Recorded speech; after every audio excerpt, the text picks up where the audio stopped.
how many dumbasses are going to comment before they watch the video. I want you guys to pay close attention to the comment section for all the over-emotional gamers that start to cry and whine when they read the title. So, let me explain to you thoroughly what I mean by that title. Essentially, the story of a video game really doesn't matter. Why do I say that? I'm going to tell you why. And then I'm going to add a little caveat to this, to where it does matter. Where in time it does matter, and to who it does matter. Because nothing's black and white. But I mean generally, the story of a video game doesn't matter. I'm going to tell you why. For those of you that grew up when I did, you grew up at the beginning of video games. We've seen it all. I'm 42 years old. People still can't believe it. I've seen it all. Do you remember the arcade days, fellas? Before we had any home consoles? Do you remember? Who the fuck went in the arcade? Hey, what's the story? Wait a minute. I don't want to play this time. Hey, what's the story behind Galaga? Wait, Pac-Man, wait a minute. What's the story? Well, I'm not put my quarter in this till I know the story. Who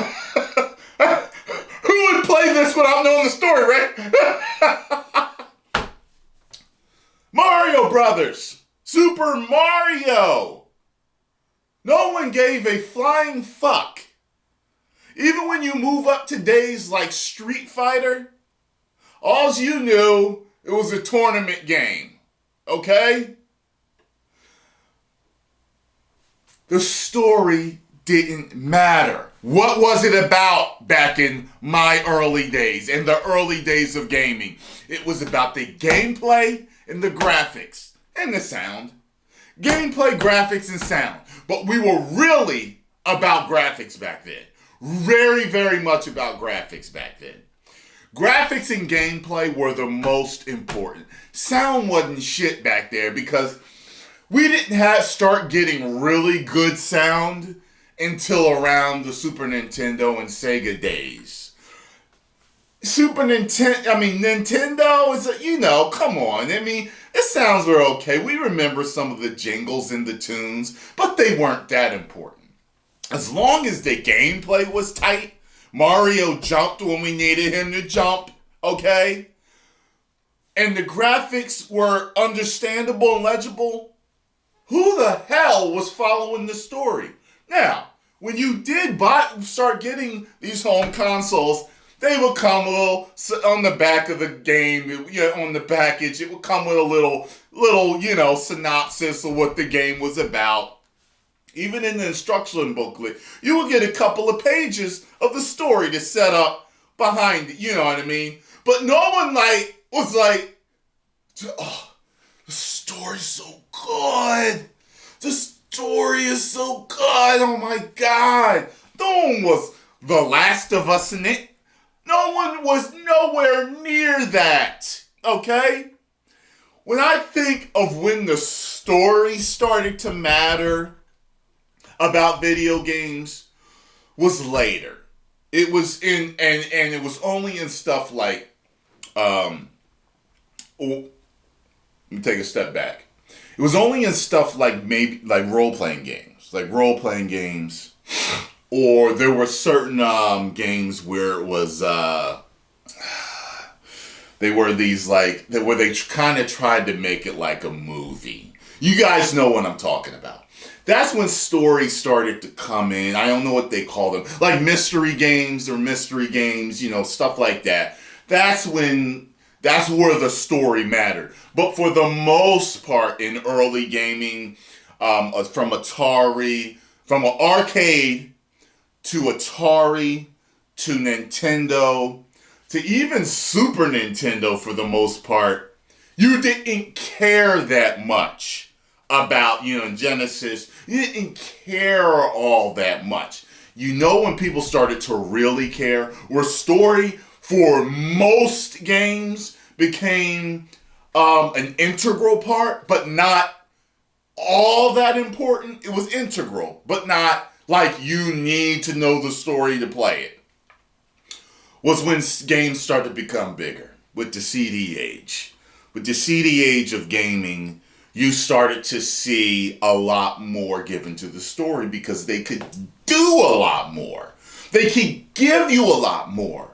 Before, it would have been a kid's dream to have an arcade in his house. But think about it.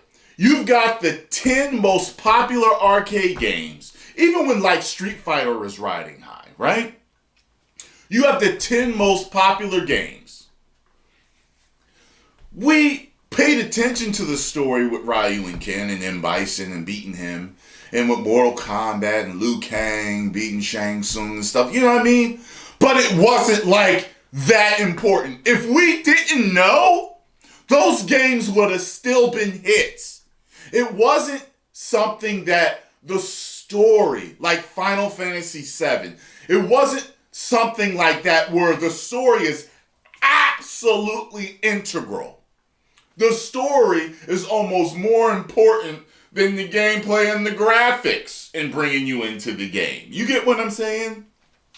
So that's what I mean with this title when I say that the story isn't that important. It's important for particular games, and specifically, I think, for younger and current gamers, because of the time you live in with these just massive games that go above and beyond to immerse you in the gaming experience.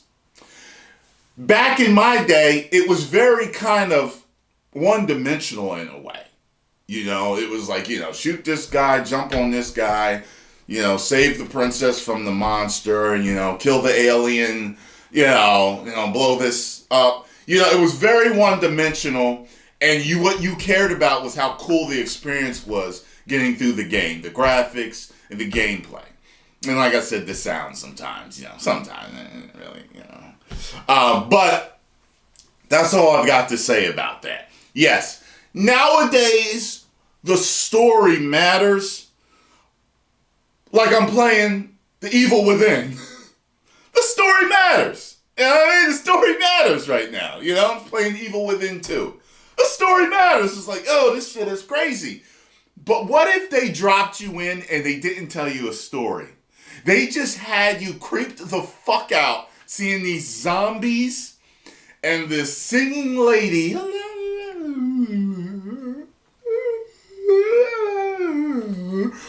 What if? I think the game would still be hot. It'd be like, yo, you don't know what the fuck it's about, but it's fucking crazy. It's trippy. It's like you're in this bad dream and you're trying to get the fuck out. It's nuts. Like you could still kind of be told the story without any of these, cinematic cutscenes or the stopping and talking and stuff like that. But what story does is it immerses you more into it. It does. So some of you have been spoiled, in a way, by the immersiveness of gaming today. And I say that the story still really isn't needed. You know what I mean? If they were to drop you into Resident Evil, give you the gun, and have you just go from level to level, shooting and doing this and that, the game may not be as good as a full experience. But it'll still be a banger. Call of Duty. It'll still be good as hell, running and gunning and shit. But it helps if you know a little story, right? Fortnite. it would still, I guarantee you, still be a world blockbuster the way it is if it didn't have a story. A lot of these games just don't need a story. Role-playing games, stories do. Mystery games do. You know, certain types of games, the Telltale games too, they're built on story. I mean, you know what I mean? But overall, in a lot of the popular games, you don't need it. You don't need it. But story is still important. So let me see how many dumbasses. Story is the most important. Not to anybody that's been through all of gaming history. It's not. Because we came up in a time where the story meant shit. It was all about the gameplay and the graphics. That's how we can do it. You know what I mean? Exactly. You got games on steroids now. You know what I mean? Games on steroids. There's guys that think that you need steroids to build a great body. What about the days before steroids existed? When it was just strong men eating good food and lifting? What do you mean you need steroids to build a good body? That's what they're going to say to you, correct? I'm the guy that built the body without steroids. Get it, guys? Okay. Story's important, yes, for the whiners. I'm just saying that it's not integral for most games. For most games. 10 million subscribers. Woo!